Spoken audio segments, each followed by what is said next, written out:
Sahana bhavatu Sahano bhunaktu Sahaviryankaravavahai Tejasvinavadhitamastu ma vidvishavahai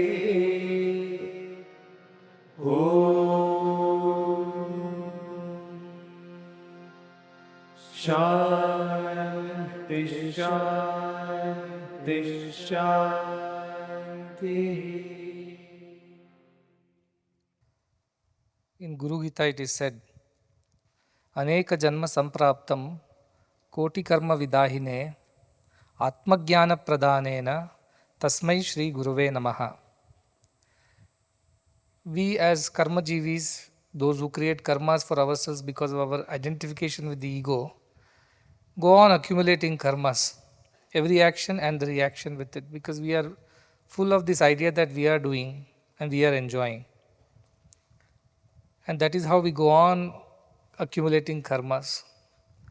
But then a guru is capable of destroying all that which we have collected for koti janmas, for crores of births. And how does he destroy that? By giving us Atma Jnana. In the fire of the Atma Jnana, all our karmas are burnt. And that is why we worship a Guru, because he is capable of giving us Atma Jnana. Many people go to Guru seeking lot of favors. If they have problems in their body or mind or at home, in the business, they all go to the Guru and say, please help us solve these problems. And Guru solves also, it's not that he doesn't do. Because unless your mind is at peace, your body is at peace, you won't listen to the higher truths. So he does all that for you. But at the end, what he really does for you is, he helps you to help yourself. Giving you Atma Jnana is his way of redeeming you from the clutches of all your karmas, without which we cannot realize the self. So he helps us to gain that ability to attain the wisdom of the self, in the fire of which all our karmas are destroyed. Ramakrishna Paramsa would say, like the seeds are fried. Once you fry the seeds, they become impotent. They cannot be fertile. They cannot germinate anymore. So even if our karmas are there, they do not affect us after that, because they have been burnt in the fire of jnana. And that jnana is Ashtavakra Gita. Ashtavakra is giving this wisdom to Sage Janaka, who has had many responsibilities. He is running a kingdom. You can imagine how much of responsibility that must be. Naturally, there will be a lot of karmas and karma prabhavas will be there. But he is helping him. And the next shloka that will follow will tell us about that very, very clearly and succinctly. In Bhagavad Gita, we come across Vishwarupa Darshana, where that Arjuna sees that Krishna is not just one body of Krishna. He is the Vishwarupa. Sahasra Shirasham Purusham Sahasrakshas Sahasrapat. Sabhumim Vishwato Vritva Atyatishta Dashangulam, says Purusha Suktam. The Supreme Being is one with thousands of heads, thousands of hands, thousands of feet. He encompasses the entire universe, even extends himself beyond it. So all people who work for the good of people are nothing but limbs of the same Supreme Being. Taken to the path of doing good to others, which is God's work, they are naturally the extensions of God's limbs. So through us, God works. God has no particular form. We already saw that. He is Nirakaro. There is no Akara particularly. He takes forms and names for the sake of devotees to do good. But He is also in our forms to do good. The difference between the Gurus and the Shishyas is, in Gurus, the expression of God is to the fullest. He is able to express himself fully. Whereas the ones who are still learning, the expression is limited because of so many other obstacles that are on the way. When you light a lamp, in old times you had these kerosene lamps with a glass cover. After some time, the glass cover will start getting, in a way, covered by the soot of the flame. Masi, we say. Because of that, now the light is there inside, but it is not visible. It's got covered because of the black soot. But once you clean the glass cover, again you can see the flame inside. and there is brightness. That's all is the difference between the Jnani and the Ajnani. Both are having the flame of divinity burning within, no doubt about it. So that's already a big relief to everyone. Whether you are a sinner or a saint, everybody is divine. That is the first dictum of our scriptures. And second thing it says, why are you not able to experience? Because there is something that is obstructing that visibility of divinity in you. That needs to be taken away. And Adi Shankaracharya used to say, like the cataract which covers the pupil and you cannot see what's in front of you, even though it exists right in front of you. But once you do the surgery and remove the cataract, you can see things as they are. Was vision not there in the person? Not true. It was there. Was the person not capable of seeing? Was capable of seeing. Why was he not able to see? Because there was something that had covered it. Now you remove that cover, it's visible again. So between the Jnani and the Ajnani, that's all is the difference. Both are divine only. But one is knowing that he is divine, one is experiencing his divinity, the other is not, incapable. So Guru comes and says, I will burn away all that which comes in the way of you and me, of the wisdom and ignorance, and I will make sure that you are able to see things as they are. So that is the job of the gurus, like the doctors who operate on the cataract and restore the vision. Same way gurus are just removing what is coming in the way of you and your divinity. And that's how they're able to restore your vision, divine vision, so that you can see everything in the light of that vision. That is what Ashtavakra is doing for Janaka. See, only our Sanatana Dharma is so great. It says all are divine. As you are divine. You might be the worst of the sinners, yet you are divine. You might be the greatest of the saints, yet you are divine. You might be nobody, uneducated, illiterate, uncouth, you are divine. You might be the most learned, the wisest of all, yet you are divine. Everybody, everything is divine. That is the idea. In the following shlokas, this becomes even more obvious. So far in the 5 shlokas, what is Ashtavakra has said already is been summarized. First 2 shlokas about basic spiritual disciplines that we must have. Without discipline, you cannot attain divinity, is what Vinay Guruji said. Basic discipline, yama, niyama, we must follow to even become eligible to know God. The second shloka, Ashtavakra explains the 5 things: Shama, Arjava, Daya, Tosha, Satyam. 5 things you practice. I also gave you some 5 things to practice, isn't it, for the institution? The individual institutional values. What are those? 5C, 5D. What is the 5C? Concern, cleanliness, communication, collaboration, continuous improvement. These are the 5 values, right? And that is institutional values. And in individual values are 5 Ds. Which are those? Duty, devotion, discipline, discrimination, detachment. These are the 5 values. Already you have discrimination and detachment in it, which is Viveka Vairagya.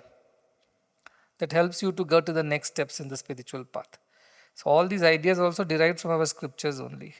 So some discipline has to be there. If discipline is not there, you don't proceed in life, you don't progress. So first Ashtavakra tells us, Janaka, get disciplined. Follow some basic disciplines, give up the worldly pleasures and practice these 5 values of Shama, Arjava, Daya, Tosha, Satyam. After that he says that he starts straight away telling him the truths. That you think that you are body, but if you can separate yourself from the idea of body and mind, then you are the witness to everything. You learnt about Drigadishya Viveka, which tells you about how to see the object and the seer as 2 different things. And finally you slowly come to your awareness consciousness, the Sakshi Bhuta. I'm sure you all have practiced at least some extent. All of you practice. Some people have already started sending me doubts, messages. One doubt is very genuine. They said, I'm trying to stay in that state of no thought, but immediately some thought comes. It's just a very fraction of a second that you stay in the thoughtless phase. What should I do? I said, at that point of time when the thought is coming, thought comes wearing the cloak of words. If words are not there, thoughts will disappear. Just try for 10 seconds. In your mind, try to have no thought, but one thought will come. What is that thought? There is a light above me, or there is a red carpet in front of me, there is Swami speaking. Just don't give words to that thought. If you don't apply words, the thought will not have any standing of its own. It's a very uncomfortable feeling at that moment. But in meditation, that's what we do. We don't want to supply words to the thought. We don't want to give them a definition, any identity, any recognition. So automatically the thought starts disappearing. That's what somebody asked why I mentioned to them. And I've tried that, it works.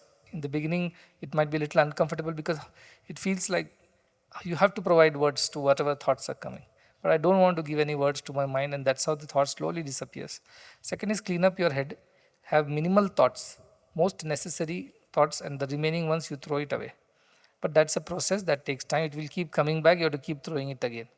Again and again and again, you have to keep practicing that.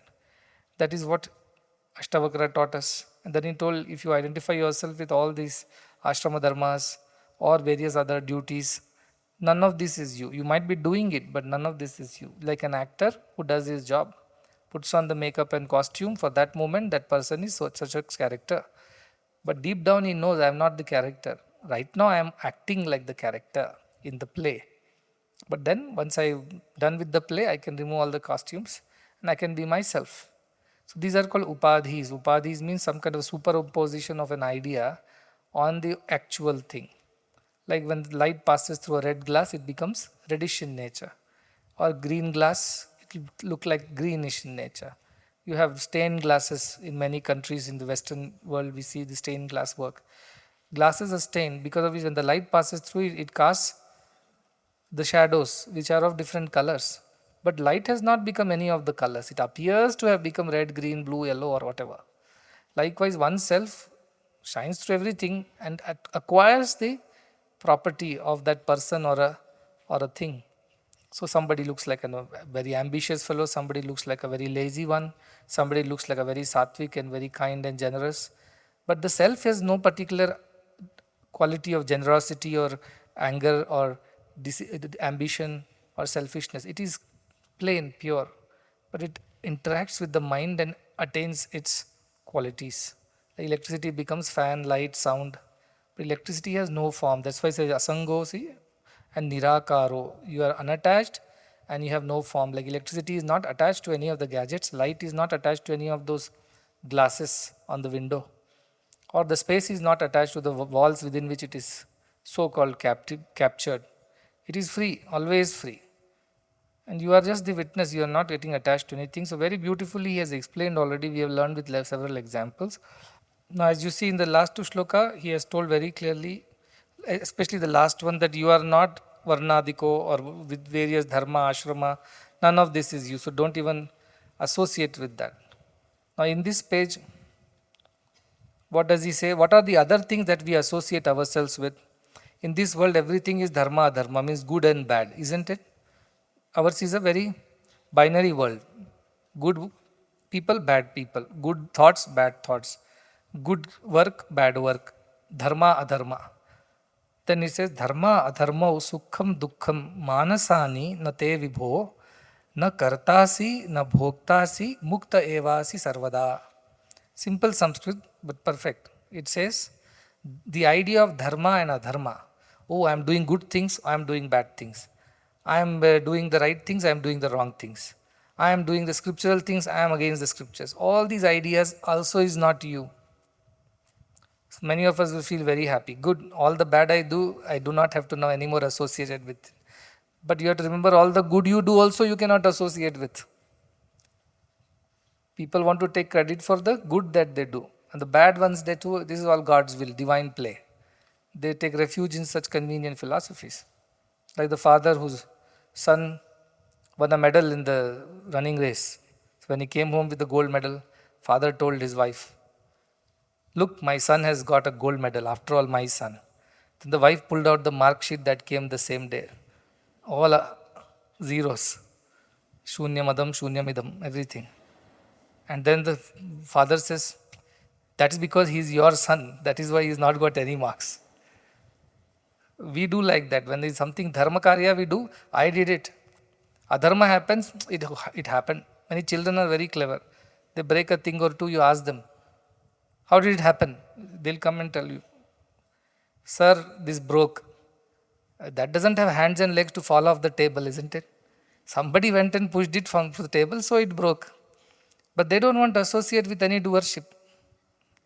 It broke. But if they get very good marks, I got good marks, they will say, sir, I scored 45. They didn't say 45 was scored. There they want to be associated. But when they break a thing or two in the hostel, sir, it broke. As if there was nobody breaking it, automatically it broke. There no doership, no dharma, they don't apply all this. But when they achieve something, human mind is like, it craves for credit, for the good credit.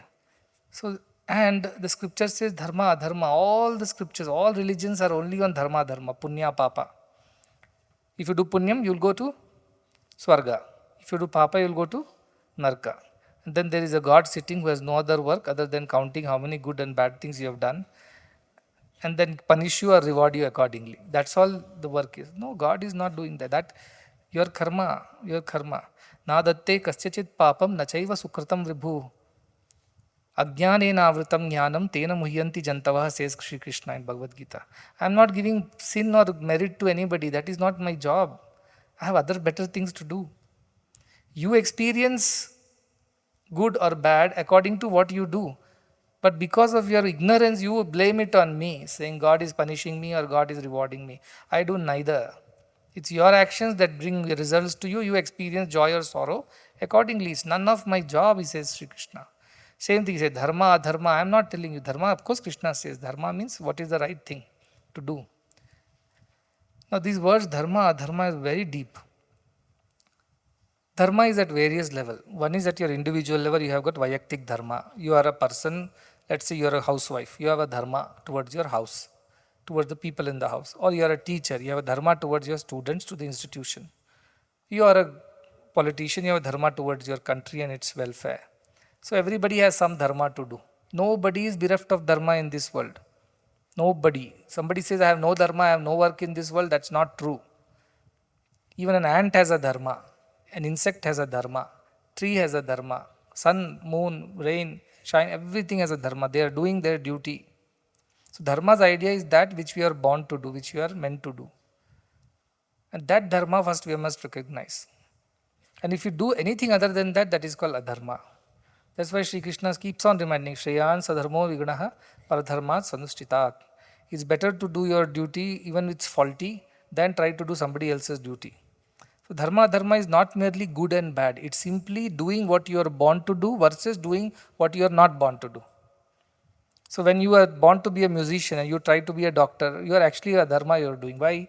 Because that's not how God sent you here. That's not God's will for you. That may be your individual ambition or peer pressure. So you will never do justice to your life. You will never be happy. You will never be free. Likewise, we are all born to do something or the other. That is our vayaktik dharma, individual dharma. You are born to be a musician, a teacher, a sports person, whatever. First you have to identify that. So dharme nidharam shreya, he says. Sarva dharme, it's better die doing your duty than try to copy somebody else. That's why in our institution, Vinayji was telling me, you are raising children in all possible ways. Veda Pathshala is there, medical school is there, science is there, maths is there, everything. Not just one type, this is a charity, take it or leave it. No. Everybody you are trying to give them an opportunity to do their part. Because I am very conscious that you have a vayaktik dharma for which you are born. And as much as possible, we are trying to fit your opportunities in your dharma so that you are able to do really what you are born to do. So that is the idea of Swadharma. So dharma is that. Adharma is what? That which is not what you are born to do according to me, vayaktik dharma. So vayaktik level, if you do something other than what you are born to do, you are doing adharma only. You are doing injustice, wrong action. Then you have got a samaj dharma. In a society, we all exist in a certain way, and the society as a community should follow certain path. Some people in society are harming others for their selfish gains, causing trouble to others for their individual beliefs. All these are dharma only, because in a society, the collective good is the dharma. That samaja dharma is there. Like that, desha dharma is there. All societies put together is a country, and that country must do the right things. And like that, all countries put together have a world. Vishwa dharma is there. You must have these all dharmas embedded in you. As an individual, as a family, kula dharma. Then you have the duty towards samaja. Then you have desha, Vishwa, And finally, Daiva Dharma, what is God wanting us to do, that is what we are supposed to do. So Dharma is defined as that which leads to good of everybody. If you are born to be a doctor, you become a doctor, you will be a good doctor. You will do good to others. Likewise, if your family is following a certain path, then that is family's dharma. Like that, society is dharma, country is dharma, and finally, world's dharma. But the biggest dharma, according to me, is what Atma Dharma. This is what Bhagavan would tell. Bhagavad Gita has beautiful shloka. It starts with Dharma Kshetre, Kurukshetre. And Bhagavan used to say, take the first word, Dharma, from the first shloka. And the last shloka of Bhagavad Gita is, Yatra Yogeshwara Krishna, and it goes finally says that, Tatra Shri Vijaya Bhuti Dhruvaniti Matir Mama. Take Mama, the last word from the last shloka. Put them together. It becomes Mama Dharma. We are born to do a dharma, everybody. And if we like Arjuna's dharma was Kshatriya Dharma. Krishna says you can't run away from that. You don't try to be a jnani or a sannyasi, or you have to be a Kshatriya at this point in time. That's what you're born to do. So that dharma, when we deviate from that path, then we are doing adharma only. Adharma is not simply going and harming somebody. Not doing what you are born to do is harming yourself, and in the process harming everybody. That's why I'm so insistent that please do what you are born to do. Find out what your purpose is and do the purpose. Don't deviate, don't get under pressure, don't listen to other people's opinions. Do what you're born to do. And you will know, because when you do that effortless, there is no effort at all. It is a seamless, it is flow. You never feel the effort. Hard work is there, but you don't feel burdened by the efforts of it. So that is what your dharma is. It's like river which flows. Somebody tells the river, oh Ganga Ma, how long you will be flowing? You must be getting tired. Why don't you stop flowing for some days? Take some rest. What will Ganga say? Oh fool, this is my nature. The only way I live is to flow. I am not putting efforts to flow. That is my nature. Likewise, when you do your dharma, you are never tired. When you're a doctor, you can work 24 hours and never tired. Why? Because you don't feel the effort and burden. Like that, do your dharma is dharma, adharma. But then our Ashtavakra is one level beyond. He says, even associating yourself with the idea that you are doing a dharma or a dharma is also not true, because you are not the doer in the first place. What does he say? Dharma, adharma, sukham, dukkham. See, when you do good things, you attain sukham. When you do bad things, you will attain dukkham. That is very, so do dharma, you are happy. You do adharma, you are unhappy. So this idea of doing the dharma or not doing the dharma, or being happy or not happy, all this is in your mind only. It is not you, it is not your real self. It is in the mind. This idea of good, bad, it is in your mind. The idea of happiness and sorrow, it is in your mind. Which is true. When you feel happy, what in you feels happy, you tell me? Okay, you ate good food, your stomach feels comfortable, you good. But what in you is feeling happy? What in you remembers that happiness? The stomach doesn't remember, it's only an organ, it's biology. Your mind remembers, all those memories are there in you. Our happiness is a memory, our sorrow is a memory. And that is related to the mind, which is a bundle of our thoughts. So he says this dharma, adharma, sukha, dukkha, all this is in your mind only, your Janaka. Nate vibhu. It's not you. Vibhu means king, also vibhu means that which is everywhere. The entire world. You are not dharma, dharma, you are not the experience of happiness and sorrows. None of this. This is your mind which is experiencing all these ideas of good and bad and happy and sorrow. You are beyond that, it says. Then the second says, na kartasi, how can it happen to me? Because I am doing my dharma, I am enjoying the results of it. He says, na kartasi, you are not the doer. Na bhoktasi, you are not the enjoyer. Mukta evasi sarvada, you are always free. You are not bound with this idea of doing or not doing or enjoying or not enjoying, because you are not the doer in the first place and you are not therefore the enjoyer. So the idea is that how can I not be the doer? When I am speaking, it's I am speaking, right? No, our Ashtavakra will say, no, your body is conducting itself, your gunas are at work. You are only a witness to your own speaking. You are not speaking, you are witness to your speaking, it is saying. Sakshi Bhuta, remember that word? You are listening to your own self. You are not speaking. Who is speaking? The body is, the tongue is speaking, and mind is supplying the words and thoughts to the tongue. What are you doing? I am witnessing my mind supply words to my tongue. This is the idea. I am not the doer, I am not therefore the enjoyer. Because once you do only, you will have to enjoy. Karma will get accumulated once you associate with it. Now somebody goes and murders somebody, that's not going to affect you, right, directly. It is their karma, they'll go through it. My karma, I have to go through it when I associate with it. Sukha, somebody is eaten good food, will I feel happy for that? No, I don't feel that because I am not associated with it. When I eat only, I feel happy. So all these ideas are in your mind. It is not you. You are the witness to all these which is happening in your mind and the body. I always say body is like the car, mind is the driver. Atma is the passenger. The passenger is watching the driver drive the car. Likewise, your self, Sakshi Bhuta, is watching your mind do things through the body. Can the passenger be the driver? No. Passenger is passenger. Can the passenger be the car? No. Car is car. So there is a mechanism at work. Your body acts, mind makes it act and experience joys and sorrows out of it. But your self, the Sakshi Bhuta witness, we are talking about the awareness, it's only witnessing everything. It doesn't get entangled in anything.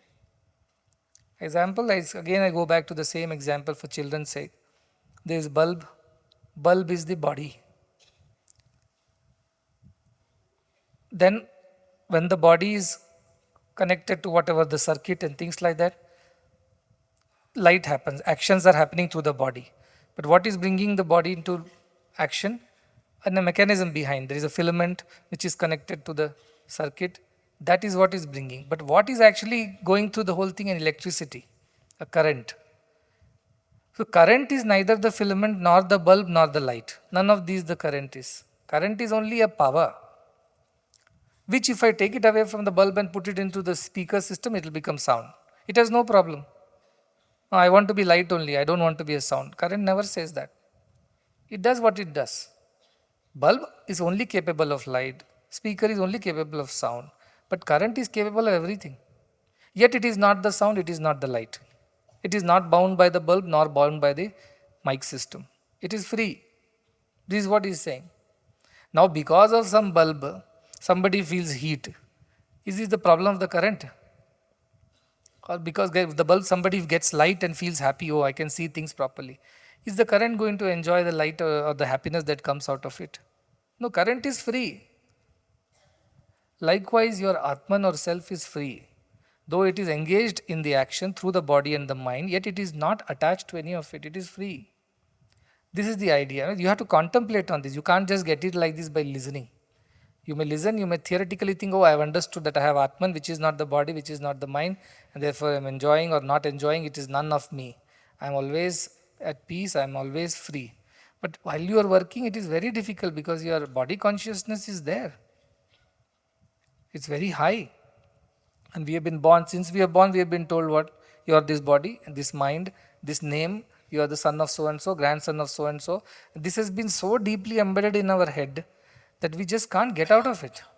We are so firmly rooted in that idea. So what Ashtavakra is saying is not easy. You cannot just do it on day one. But it takes some bit of effort to see yourself away from your body which is doing the action. So all the dharma is happening in the body. Sukha, dukkha is happening in your mind. You are free. Because neither you are the body nor the mind. Because kartaham means body. Bhoktaham means mind. Body is the doer, through which actions are undertaken, and mind is the enjoyer, sukha. So when you are not the body and the mind, kartasi, bhoktasi is not possible, that you are the doer and you are the enjoyer of results. Then who are you, he says. Who are you? Mukta evas, you are always free. You are like the electricity which is flowing but not attached to anything. But things are happening because of electricity only. Bulb cannot shed light without electricity, or fan cannot give us wind, breeze without electricity. But electricity is neither the fan nor the bulb, neither the wind nor the light. Likewise, our body is at work, our mind is enjoying the actions, but I am free. That I is the self which is free. That is the idea of Ashtavakra. You see, it's a very deep idea. It's very difficult to immediately comprehend it. It takes some time.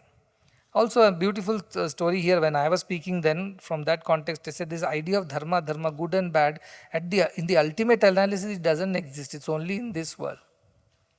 And in the ultimate analysis, you are free only, but doesn't mean that you will not get punished if you do wrong in the society. Because Samaj Dharma will kick in. It will punish you. But once I was talking to somebody, they asked, then I said, see, idea of good and bad is in our head, I said. He said, no, no, no, real good happens, real bad happens in the world. People are criminals, people are saints. I said, yes, but in the ultimate analysis, this is not real. Then I gave the explanation. For example, there is a pregnant lioness. She needs to feed herself to survive. Now, there is also a pregnant deer in the forest, which is also eating the grass to survive. Now, if the lioness attacks the deer and kills it, did the lioness do a dharma to the deer? It appears like that because lioness seems to be a big and cruel and ferocious carnivorous animal. Deer is papam, sattvic, grass-eating poor animal. We may think like that, it's our perception. But in the forest, the law is there. There is a greater law at work, which allows a lion to eat a deer for its survival. But then also remember, when lion has eaten his share, it never stores for another day. It eats what it needs to eat and then it kills again after a week when it is hungry again. It's not like us. Hungry, no hungry, keep eating. Some people eat to live, some people live to eat. Animals eat to live. We humans live to eat. Because we just want to eat. We store things. Ever a lion, have you seen, has stored a piece of flesh in the cave for next day? Or the next day, or next month, or next year, or retirement? Never. None of these animals do that. They are living as per the natural law. They are hungry, they go out, kill, eat. They are permitted. They are never allowed to take more than their requirement. We humans keep gathering out of greed, out of fear, out of anxiety. What will happen tomorrow? Will there be another deer or not in the forest? No, we have created money and then we have created this idea of accumulating and storing in money value and how much greed. I was just reading, somebody sent me an article. Hospitals in India are all bought over by the foreign entities. Most of the top brands have ownership up to 100% by other foreign funds. Our hospitals are no more hospitals, service centers. They have become investments by foreign funds. They control the data, they control the medical protocols, they control what kind of treatment, what not should be given. At the end, it's all about making profits. Suppose there was no money in the equation, it was only service and whatever you get out of it, you are happy with it. You think one investment firm would have come to India to buy a hospital? No, because there is no profit to be made, there is no money to be stored. But we humans, out of our greed, this is a dharma because we are going against the natural law. When the lion says, no, I will kill 5 deer and keep it in my cupboard for the next 6 days or 6 months. Nature does not allow because the body will rot, the carcass will rot. Nature does not allow storage of value. It wants you to use now and here and then be satisfied with it and don't store. But humans have created this paper currency and all kinds of other metal currency and now cryptocurrency. All this is to greed only, to store as much you can. Even if you don't need, you store. This is a dharma. Earning money is not a dharma. Earning money by unrighteous means by harming somebody is a dharma. And earning and with greed, storing it for your selfish sake is a dharma. Education is not a dharma. Study is not a dharma. Study as much as you want. But using it for the right cause is dharma and wrong cause is adharma. When Einstein, he gave the formula E is equals mc square, he repented later. I don't know how many of you have seen that movie Oppenheimer. Oppenheimer at the end fights with the government saying that this was not what I signed up for. You have used my formula, the bomb. It was only to flex the muscle and not to really bash up the enemy. It was only to tell the enemy that we have this power and should you, if you do something, should you try to attack, we have our defense. It was only to scare. It was not to use. But America went and used it against Japan. Hiroshima, Nagasaki and all that. So it was not about just showing your strength. It was about using it and harming. That's where all the problem. Oppenheimer is so disappointed. Towards the end, he goes into depression. Because he furthered the cause of that equation that Einstein had given. And he talks to Einstein. Einstein was already very deluded. He said, I do not want to take this idea forward of these nuclear bombs. Today we are all sitting at the verge of collapse. And one crazy leader somewhere, one press of a button. It's not about wars between two countries. The whole world will collapse because weapons have become like that. Mass destruction. This is adharma. Use of science for a wrong reason is adharma. Science itself is not adharma. So dharma, adharma is depends on us, our minds, how we use it. Good, greater good is always dharma. Remember that. Good is equal to dharma. Not good is equal to adharma. Simple as that. What is not good for everyone, it is not good for me also. That should be the idea that should be in our head all the time. What is good for everyone is good for me also. Thus, dharma, adharma is an idea which is in our mind. And because of which we experience sukha or dukkha. Because when we do what we want to do and we get the result, we are happy. Otherwise, we are sad. But how is the self? Self is neither the doer nor the enjoyer. Therefore, it is free. The moment doership comes in, you suffer. You suffer the attachment to the doing and then the results out of it. If some people say, no, if I get positive results, it's not suffering, it is enjoyment. I say, that is also suffering. Your suffering and your enjoyment, I would tell them. Because your ego is going up, your attachments are going up. In the ultimate analysis, you will suffer only. Today, it may look like a happy thing. You eat a sweet or two, you feel very happy. You will tell Swamiji, where did I suffer? I did not suffer at all. I enjoyed it. No, you suffered the idea of desires and the attachment to eating, which will ultimately grow in you, and one day it will cause you diabetes or something like that. Because you have not been able to overcome that or resist that idea. So that is the idea of suffering. So that is why in the beginning it says, distance yourself from the body and the mind. Yadi deham patakritya chiti vichyam tishtasi. If you separate your body from yourself and the mind from mind that is at rest, then what is left in you is you. That is the self. I told you the gap between the two thoughts is yourself. That's your original nature. Before that, there is no original. These are all superimpositions of different ideas. So if you can get over this idea of doership and enjoyership, that freedom that you attain, that is the freedom of wisdom that comes to you. There is a story of one Ramadas. Swamartha Ramadas sent one butcher, sent one devotee to a butcher by name Dharma, told learn from him. And this man went to the butcher. He said, how can I learn from a butcher? He's a cruel man who kills animals for his livelihood. Then anyway, because his guru told, he went to butcher's place. He was stinking. He had blood-stained clothes everywhere. There is flesh and all rotting flesh. And then he did not know how to behave. But since his guru told, he stood there. The butcher told him, wait for some time. I have some duties to perform. I'll come and give you wisdom, Brahma Jnana. What Brahma Jnana this butcher will give? Anyway, he went behind, looked after his parents, gave them a wash, bath, finished everything, and then came back and said, okay, let's talk about Brahma Jnana. He said, forget Brahma Jnana. You are stinking so badly. Your clothes are blood stained. What Brahma Jnana will I to you? Brahma Jnana should come from a bearded man in ochre robes and sitting up in the Himalayas, not from a butcher's shop. He said, what's wrong? What have I done wrong that you think like that? He said, you kill animals. He said, that is all I know. I'm entitled to survival, and my parents have been butchers, and that is what they have taught me. This is all I know. And I don't do it because I don't think that I am the doer.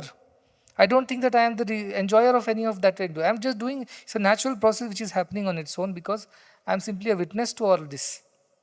So this sin does not accrue to me, he says. Because the judge is there. If he punishes a criminal, suppose he gives him capital punishment, the person is to be executed. You think the judge is going to incur the sin of causing the death of a criminal? No, judge is just doing his duty, discharging his whatever duty. So also the hangman who is hanging the person at the end, is he going to incur the sin of hanging the person? No, he's just doing his duty. As long as we follow the natural law of things, the natural dharma, we are not incurring sins or any merits. Both don't accrue to us. Because we are not the doer of things. We are not the initiator of the things. Bhagavad Gita, 12th chapter, he says, no? You don't initiate anything. Anapeksha shirdaksha udasino gatavyata sarvarambha parityagi. Sarvarambha parityagi does not have any initiation. Though things get initiated by such a person, he is not the initiator because the idea of doership does not exist. It's divinity which is flowing, that's all. Like an instrument, harmonium or tabla cannot take credit for the music that is coming out of it.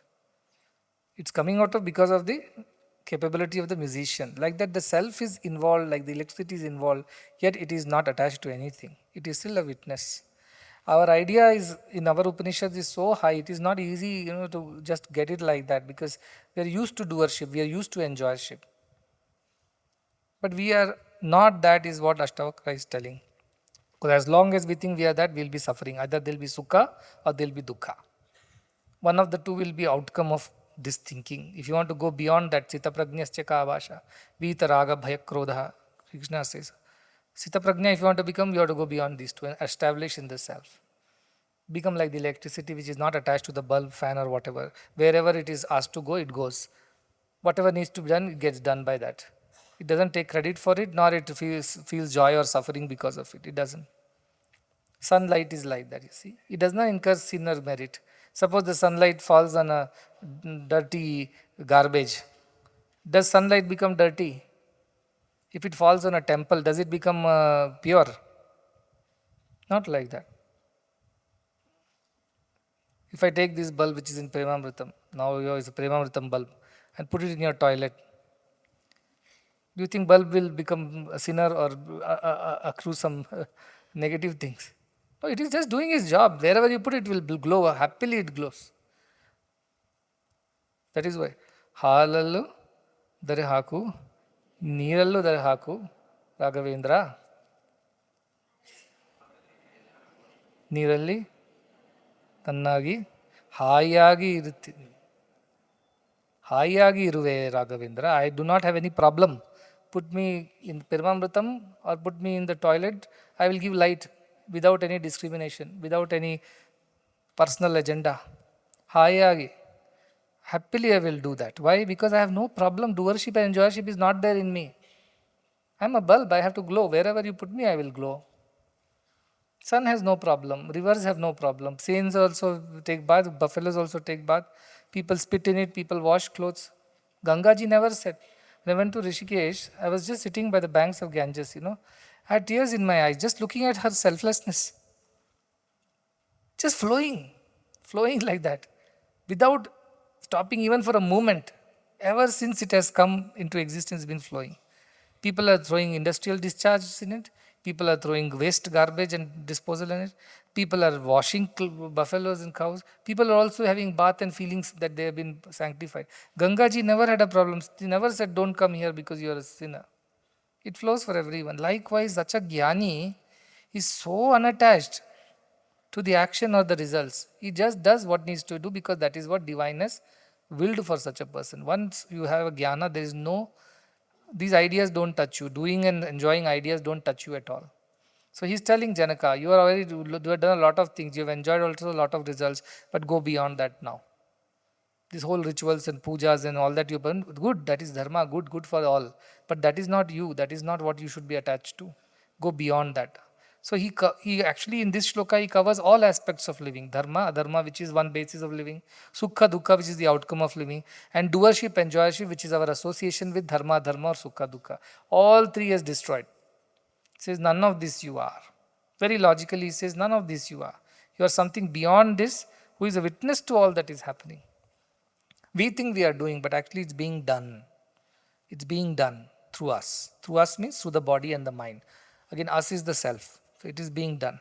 So that is the way these people live as witnesses. This is what I was telling yesterday also.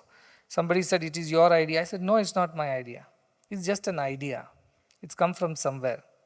It has to be executed. It will be executed. Am I the initiator of all these things? No. Am I the doer of all these institutions? No. So am I the enjoyer of all these institutions? No. I'm just a witness of whatever is happening through this body and the mind. That is why the pressure is not there on me. Otherwise, somebody can, I think if somebody builds institutions like this and tries to run, the first person to be admitted in the ICU will be that person only. I should have been always found in the emergency with blood pressure, sugar, heart attacks and God knows all kinds of things. Because such a pressure, why there is no pressure? Because no doership, no enjoyership. Na kartasi, na bhoktasi, mukta eva asi sarvada.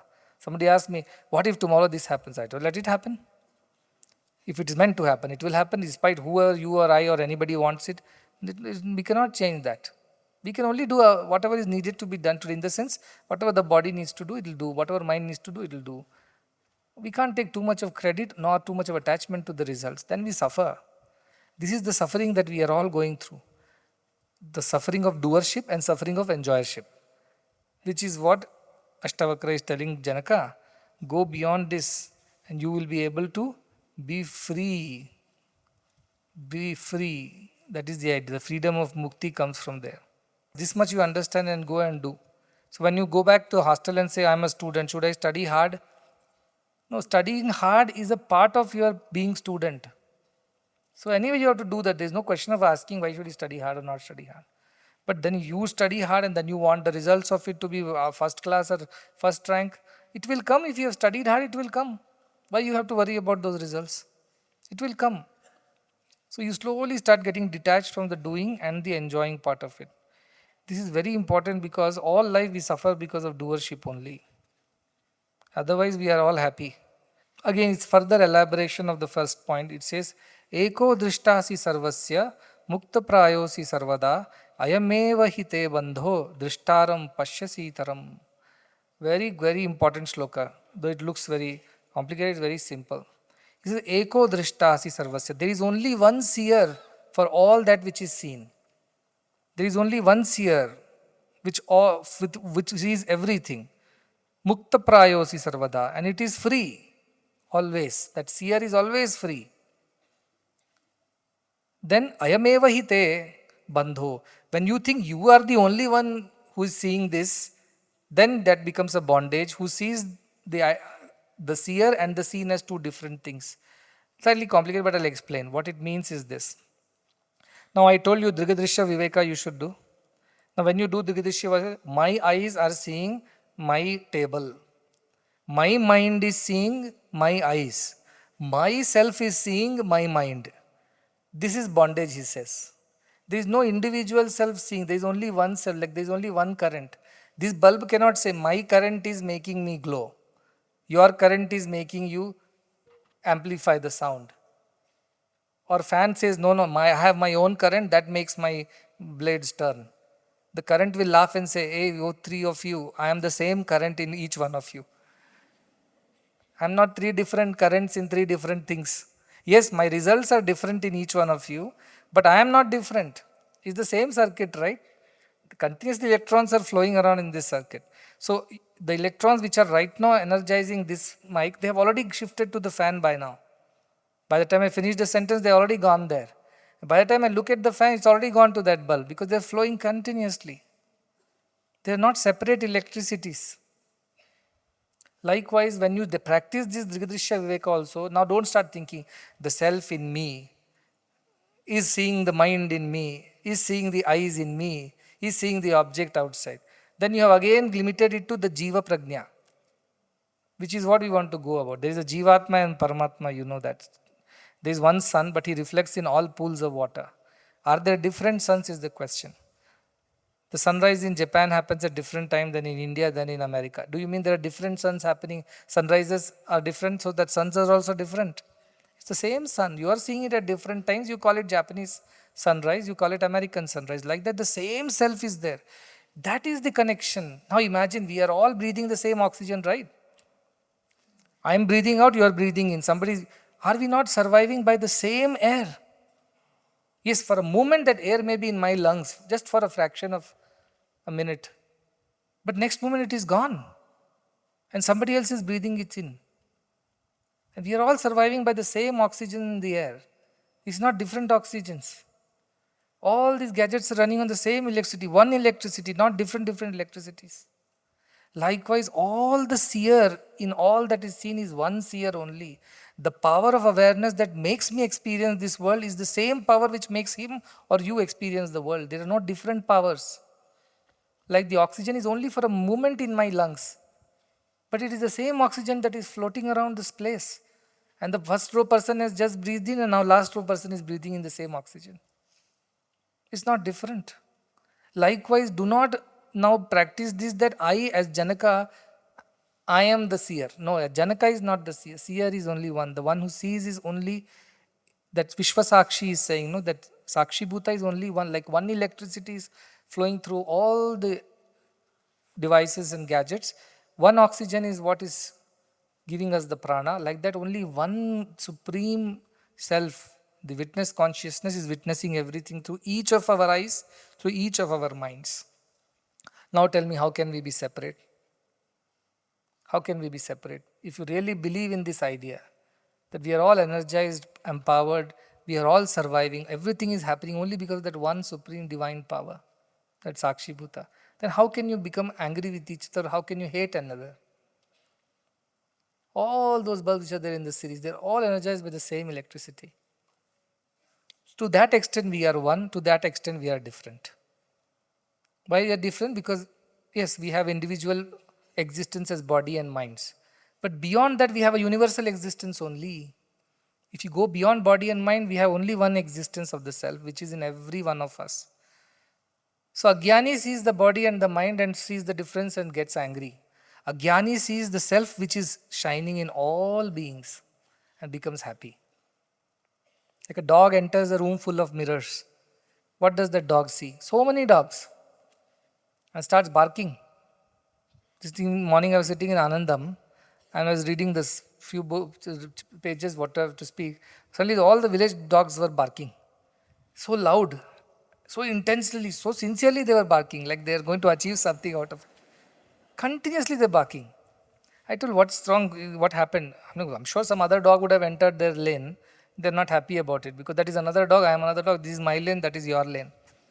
My territory, your territory. So they're all barking and barking and barking, and half an hour they're barking. I said, how much energy these dogs have? Continuously. Like that, when we bark at each other, when we look at each other as different and then we develop hatred or attachments both ways, we are fooling ourselves. The same room full of mirror, a man enters, he sees all are my reflections only, becomes very happy. All are my reflections. This is also me, that is also me, this is also me.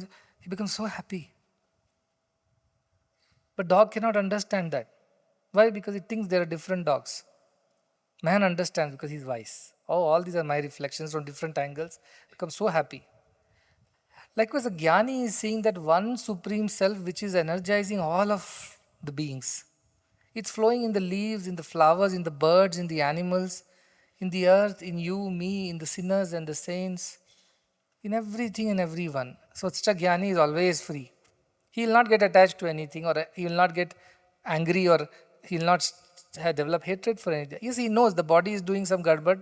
Mind is not a very good mind, very little, indisciplined it is. But he sees the self and says, yes, body and mind have their own vikaras. That's how they behave. Like this bulb is a different wattage, that bulb is a different wattage, this is a different color, that is a different color. So they have their own gunas.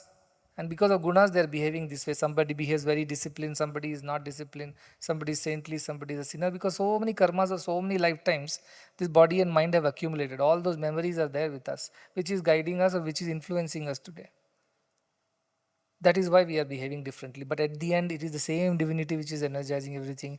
That idea helps a saint or a guru to forgive the sins of the disciples. Where does this compassion to guru come from?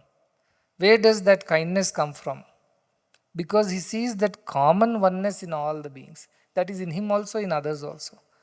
Because of that, he is able to have such a large heart. Otherwise, we are narrow-minded. This idea of ayam nijaha paroveti, ganana laghuchetasam, this is laghuchetasam, which sees only the body and mind and thinks everybody is different. Worst case, he sees the self also as one different self in different people. But the Guru sees Udara Charitanam. His heart is very broad. Why? Because he sees the oneness. Vasudhaiva Kutumbakam. That's why he can think that whole world can be a family. There's no other way this whole world family can happen. You should have this understanding, this vision that everything and everyone is energized by the same. In our Mundaka Upanishads, it comes. Eko Vashi Sarva Bhutantaratma. Ekam Rupam Bahudhayat Karoti. There's only one Lord, one controller, one electricity-like thing. Sarva Bhutantaratma, in all beings. Ekam Rupam, it has only one form. Form also is not real, but it has only one thing, but becomes many. Like the sun reflecting in so many ponds becomes many. Like a person reflecting in so many mirrors becomes many. Like the electricity running in so many bulbs becomes many.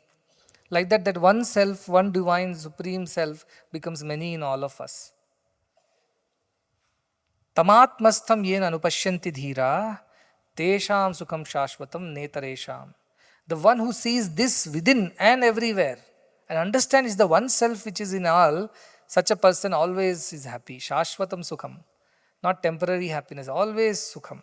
Always our Ashtavakra is saying, Sukhi bhava, Sukhi bhava. He keeps on telling Janaka, be happy, be happy. How? This is how. Dharma, adharma, sukha, dukkha, karta, bhokta, go beyond all this.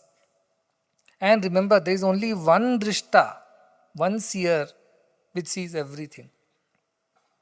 Appears differently because we are trapped in the body-mind complex, that habit, creatures of habit that we are. We cannot think beyond our body and mind. That is where we are stuck. But Janaka is being told, go beyond, go beyond, go beyond. And I know it is not easy. What are the first steps? Give up the pampering of the body, pleasing of the mind. Because the more you do that, the more they become strong and they have a stronger hold on you. That's why sannyasis, withdraw from all the sense pleasures and objects, because that helps them to distance themselves from the body and its demands. Body becomes just a vehicle and instrument, not beyond that. They don't give more importance to that. And mind also, they're not there to always please and fulfill the desires of the mind. What is right, they will do. What is not, they will not. That self-control they have. Sanyama is there. This is important. That's why the first steps are body-mind controls. Yama, Niyama, as it Patanjali Yoga Sutra says. Then only the journey begins. If you haven't done that first part only, then all this is going to be Greek and Latin. Nothing is going to go inside. Theoretically, yes. But tomorrow somebody enrages you, somebody disturbs you, somebody says a thing, immediately your karta, bhokta, bhava will come out. Oh, he told me such a thing. You will not even think. That is the same self, unfortunately passing through a mind and body of a certain nature. That's why it's coming out like that. That bulb is, like some bulb is not glowing in between this series. Why? Is electricity dead? Bulb is dead. That has to be replaced. Maybe filament is gone. Maybe the circuit is, whatever has happened. Right? So that kind of compassion, Ayyo Papam, that bulb's filament broke, that is why. You still have the compassion. Like that, people have their mind and their vasanas and samskaras. Koti karma, koti janma karmas these are. The habits we have developed from so many lifetimes, one day it cannot go away. But we have to put constant efforts. Every time you come to satsanga, stay with the good people, do sadhana, do seva, a bit of your old vasanas, instincts, and that grip of your body and mind on your being, it slips. That hold that they have on our self goes away. Gradually, gradually. Shanai Shanai Uparamej Krishna says, slowly and slowly one must withdraw. In our grannies will tell, you can't pull a sari stuck in a thorny bush all of a sudden. You have to take out thorn by thorn slowly, otherwise it will tear. Like that, some people are there, they get inspired by all these discourses. Suddenly they say, no, tomorrow onwards I'll eat one time, I'll sleep only 2 hours, I'll do. Don't go to extreme. Ati sarvatra varjayet. Go gradually. Gradually, because that is permanent. Temporary excitements don't work in spirituality also. Gradually, gradually, gradually you slowly and gradually you withdraw from this. And that is how you will be able to attain the ultimate wisdom. So my idea is this only, that while we do sadhana, many people told me give a mantra. That time I had given this mantra, Aham Brahma, because this is derived from Aham Brahmasmi. And the other mantra that I thought if I told Aham Brahmasmi is enough, then you will start thinking, I alone am Brahma. All others are not. Like I am the Jivatma in which the self exists, others are not. So I told, no, Sarvam Kalvidam Brahma is the other mantra. Take that, everything is Brahman. And then simplified it, because Sanskrit is difficult, many people don't know Sanskrit. So Aham Brahma, Sarvam Brahma. Aham Brahma is the first step. You should feel that presence of divinity, which is what is energizing everything. But you should also remember that that same divinity exists in everybody else also. It's not just your personal, exclusive, customized right. No, it is everybody's. Everybody is equal in that divinity. That is very important. Panditaha Samadarshinaha Shunischaiva Shvapakecha. Panditaha Samadarshinaha sees the commonness of everything, the equality of everything. And this is possible. I'm not saying this is something that is beyond our reach. If it was beyond our reach, why will the scriptures tell us? And there are people who have achieved this. No, it's not that they have not achieved. They have achieved. So because somebody has achieved, we should also be able to achieve. That is the idea. Because it's all going in the doership type. So I will finish this doership related ideas. Aham kartetyah ahamanam mahakrishna hid damshitaha. It's a little sandhi is there, so I will break it. Aham karta iti ahamanaha. Maha Krishna hi damshitaha means aham, I am karta, the doer, iti, this kind of idea, ahamanaha, which is egoism. I am the doer. This kind of egotism is how Maha Krishna hi damshitaha, like somebody who has been bitten by a big dark snake, venomous snake. The idea of ego is like somebody bitten by a big dark snake, very venomous. And then so there has to be an antidote for poison, for venom. What is the anti-venom? Naham karteti vishwasa. Amritam pitva sukhi bhava. I am not the doer is the antidote to this venom of I am the doer. And having consumed that amrita means that medicine, sukhi bhava, be happy. Again and again, sukhi bhava, sukhi bhava. What is the way to happiness? I am the doer. This idea of ego is like you have been bitten by a dark, black, venomous cobra. And how to get rid of that venom? You have to have an antidote for that. I am not the doer is what you have to practice, which is the medicine, which is the antidote, anti-venom for this idea of doership. I am not the doer, I am not the doer. That idea you must inculcate within yourself and be free from this poisonous idea that I am the doer. Because that brings so much of negativity. And at the end you are not happy when you feel you are the doer. You suffer actually, both ways. When you succeed, you suffer. When you fail, also you suffer. So this is the idea our Ashtavakra tells. Same thing in Viveka Chudamani, Shankaracharya says. It says, Agyana sarpadashtasya brahma gyana aushadam vina kimu vedaischa shastraischa kimu mantrai kim aushadaihi. When you are bitten by the snake of ignorance, without the remedy of Brahma Jnana, what use is all the Vedas and mantras and shastras and other medicines? They don't work. The only medicine for ignorance is wisdom. Like that, the only medicine for egotism or doership is non-doership. I am not the doer. That's why instrumentation is the first step. Nimitta matram bhava savya sachin. Be an instrument. This aham bhava is so strong in us, it's very difficult to get rid of. That's why I give you a simple formula. No? We are born with koham, we cry. Go to our maternity ward, children are crying koham all the time. Unfortunately, we tell them wrong ideas. Oh, you are so and so, your name is so and so, your mother, father. But Mother Lassa wouldn't say that. She would say Shuddhosi, Buddhosi. You are. I wonder if our gynecologist can say that. We can't. We have to write his name. You can't say Shuddhosi, Buddhosi, Niranjanosi. That is what your true nature is. For practical purposes. But deep down we should feel that, right? So it says, so this idea that you are born koham, crying, who am I? From there, the next step should be dasoham. I am a servant. Tell yourself. Dasoham. That is why all these institutions to give you the opportunity to be servant so that your ego does not flare up. Can a servant afford an ego? Can a servant develop ego? Not possible. You make a good tea for the master praises you, fine. Doesn't like, throws the cup on your face, you still have to put your head down and walk away. You can't go give back to your master. How can you do this to me like that? Because you are a servant. Servants cannot have ego. Servitude does not allow egotism. That is why I tell you serve. Be a servant of God.